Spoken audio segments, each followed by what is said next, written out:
البحث عن أدوية بتحسن وظائف المخ دايما كان بيصطدم بمشكلة كبيرة جدا، وهي إن البيبتيدات التنظيمية الطبيعية اللي بتفرزها خلايا جسمك عشان تتحكم في الجهاز العصبي والمناعي والغدد الصماء، رغم إن ليها قدرات مهولة في تحسين الذاكرة وحماية الخلايا، إلا إن عمرها البيولوجي قصير جدا. وعشان نكون واضحين، البيبتيدات الطبيعية دي بتتكسر فورا بإنزيمات موجودة في الدم والجهاز الهضمي. ومن هنا العلم في أواخر القرن العشرين ركز على تعديل البيبتيدات دي معمليا عشان تعيش فترة أطول وتدي تأثير مستمر. والسيماكس هو نتيجة العبقرية دي، وتم تطويره في روسيا في معهد الجينات الجزئية في الثمانينات. الدواء ده متصمم كنسخة معدلة من جزء معين من هرمون ACTH، وبالتحديد التسلسل من 4 ل 10. الفكرة هنا إن العلماء لاحظوا إن الجزء المقطوع ده من الهرمون بيحسن الإدراك والذاكرة من غير ما يأثر على الغدة الكظرية، وعشان كده السيماكس تم تصميمه عشان يعزز قدراتك الذهنية من غير ما يرفع هرمون الكورتيزول أو يسبب لك ضغط عصبي مزمن. فعليا الدواء ده مش مجرد تجربة، ده معتمد رسميا في روسيا في قائمة الأدوية الحيوية والأساسية، وبيستخدم في العناية المركزة لعلاج السكتات الدماغية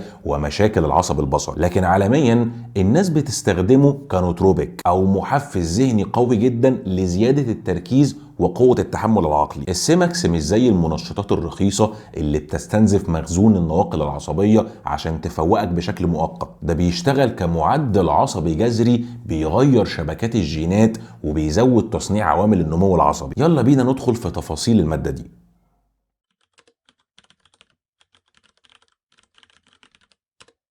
عشان تفهم السيماكس بيعمل ايه بالظبط، لازم تبص على تركيبته اللي متصممة عشان تخدع انزيمات جسمك. السيماكس هو بيبتيد سباعي، يعني بيتكون من سلسلة من 7 أحماض أمينية بوزن جزيئي تقريبا 813 دالتون. التسلسل ده مش عشوائي خالص. الجزء الأول منه اللي هو بيتفاعل مع جهازك العصبي المركزي، ولأنه ناقص التسلسل الكامل لهرمون ACTH فهو ملوش أي نشاط هرموني ولا بيعمل إرهاق للغدة الكظرية خالص. بس السؤال المهم هنا هو إزاي بيعيش في الدم؟ العلماء الروس ضافوا في النهاية سلسلة من 3 بيبتيدات. الديل ده بيشتغل كدرع هيكلي بيمنع الانزيمات من تكسير الدواء بسرعه، وده اللي بيديله استقرار كبير جدا. ولما بيدخل المخ السيماكس مش بيشتغل على مستقبل واحد وخلاص، ده بيعمل اعاده برمجه شامله. الاهم على الاطلاق هو تاثيره على عوامل النمو العصبي BDNF والNGF. البروتينات دي هي المسؤوله عن بقاء الخلايا العصبيه وتكوين تشابكات جديده للتعلم والذاكره. والمفاجاه هنا بقى ان التاثير ده بيحصل على مرحلتين. بعد ما بتستخدم السيماكس ب 20 دقيقه بيحصل انخفاض في مستويات الجينات في منطقة الهيبوكامبس، لكن بعد ساعة ونص لحد 8 ساعات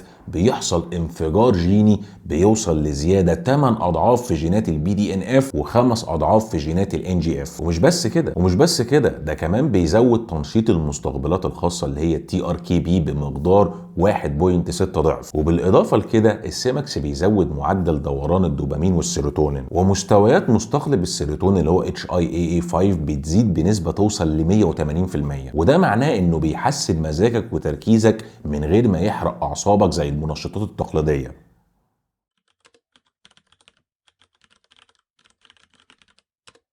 لو فاكر ان السيماكس مجرد دواء للطلبة عشان يذاكروا تبقى غلطان ومحتاج تراجع معلوماتك. التطبيق الاساسي والرسمي للسيماكس هو انقاذ المخ وقت السكتة الدماغية. لما بيحصل جلطة السيماكس بيتدخل فورا في خلال 3 ساعات عشان يغير التعبير الجيني لآلاف الجينات المرتبطة بتكوين الأوعية الدموية وتجديدها. استخدام تركيز 1% من السيماكس بيسرع استعادة الوظائف العصبية وبيقلل معدل الوفيات. وعشان العصب البصري هو امتداد للمخ فالسيماكس بيستخدم بتركيز 0.1% لعلاج اعتلال العصب البصري والجلوكوما، وبيرفع كفاءة الرؤية وتوصيل العصب. لكن اللي يهم قطاع كبير جدا من الناس هو استخدامه كمحفز ذهني او نوتروبيك. في التجارب السريرية على اشخاص اصحاء تحت ضغط عصبي وذهني عنيف جدا، جرعات السيماكس من اول 250 ل 1000 مايكروجرام لكل كيلو جرام من وزن الجسم حسنت الذاكرة العاملة والتعلم والانتباه الانتقائي بشكل ملحوظ جدا. الافراد دول اظهروا زيادة بنسبة 30% في استقرار الانتباه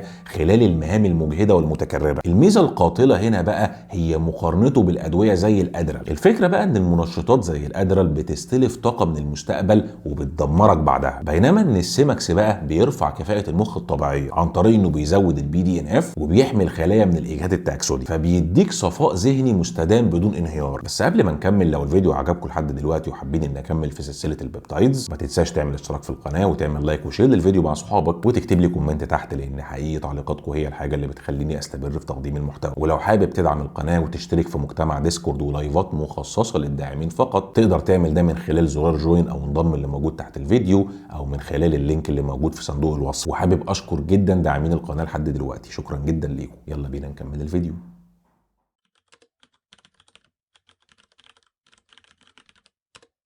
في بقى مفارقة عجيبة جدا هنا، وهي انك لو استخدمت السيماكس في كبسولة فانت بترمي فلوسك في الارض. الجهاز الهضمي هيدمره تماما، والاحماض هتكسره قبل حتى ما يوصل الدم. وعشان كده الطريقة القياسية والمعتمدة هي الاستخدام عن طريق الانف او الانترانيزل. الفكرة ان الانف فيها ثغرة بيولوجية بتسمح للدواء انه يتجاوز حاجز الدم في المخ، وبالطريقة دي بيوصل مباشرة للسائل النخاعي والمراكز المسؤولة عن الذاكرة والانفعالات. وبالنسبة للجرعات، لو انت بتستخدم السيماكس للتحفيز الذهني والتركيز فبيتم استخدامه في الحالات دي بتركيز 0.1%. البروتوكول الشائع هو نقطة أو نقطتين في كل فتحة أنف من مرة لمرتين يوميا، وده بيعادل من 200 ل 1000 مايكروجرام في اليوم. ولازم تاخده الصبح أو بدري في اليوم، لأنك لو أخدته بالليل هيجيلك أرق شديد جدا. في سوق الأبحاث أو في السوق السوداء فالدواء بيجي في صورة بودرة مجففة بتتحقن تحت الجلد أو سبكيوتينيوس، طبعا بعد ما بيتم خلطها بالبكتيريوستاتيك ووتر، والجرعة ساعتها بتكون من نص ل1 مللي جرام يوميا. ويفضل استخدامه الصبح بدري على معده فاضيه. ولازم تاخد بالك ان بمجرد خلط البودره بالميه لازم الدواء يتحفظ في الثلاجه، وصلاحيته بتكون حوالي 6 اسابيع فقط.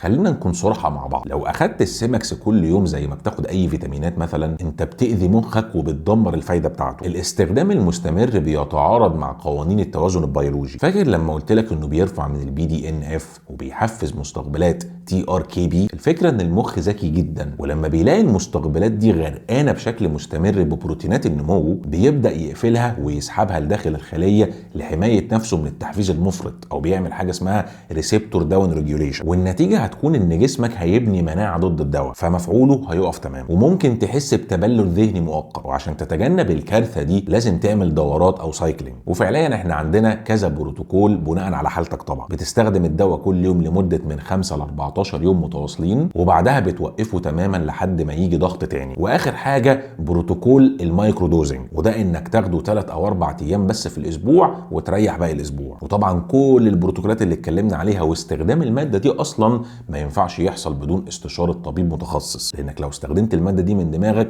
انت بتعرض نفسك لمخاطر انت مش قدها، وممكن تعمل تلف في مخك طويل المدى وما ينفعش تتعافى منه. انا بحذر تاني، استخدام المادة دي تحت اشراف طبي فقط.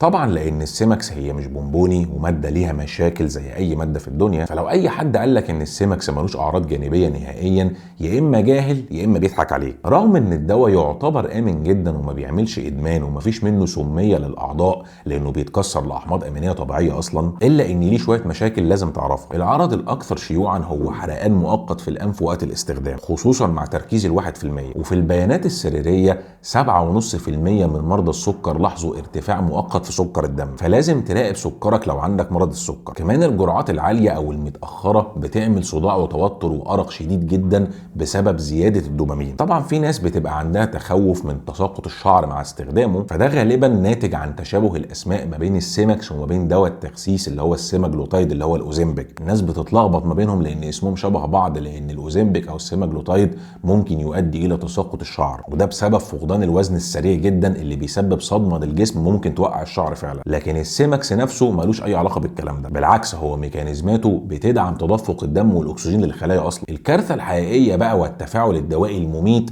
هو انك تاخد السيماكس مع ادويه اكتئاب قويه. السيماكس بيسرع من دوران السيروتونين، لو اخدته مع ادويه اللي هي بتمنع تكسير السيروتونين هيجيلك متلازمه السيروتونين او السيروتونين سيندروم، ودي حاله فعلا مميته بتعمل حراره عاليه جدا وتشنجات وانهيار عصبي. عشان كده انا باكد تاني استخدام السيماكس يكون تحت اشراف متخصص فقط، مش من دماغك ارجوك. وبرضه لازم حذر شديد جدا لو بتاخد SSRIs او SNRIs، وممنوع على مرضى الذهان او الهوس لانه هيزود نوباتهم. وفي النهايه لو حابب تعرف اساطير لعبه كمال الاجسام كانوا بيستخدموا مواد عامله ازاي عشان يكسبوا بطولات مستر اولمبيا، فانصحك ترجع تتفرج على فيديو دوريان ييتس، لاني ناقشت فيه المواد اللي كان بيستخدمها واساليب تمرينه والتغذيه عشان يوصل انه يكسب مستر اولمبيا 6 مرات متتاليه. بس كده، ده الموضوع اللي كنت حابب اتكلم فيه النهارده. شكرا ليكم يا شباب، والسلام عليكم ورحمه الله وبركاته.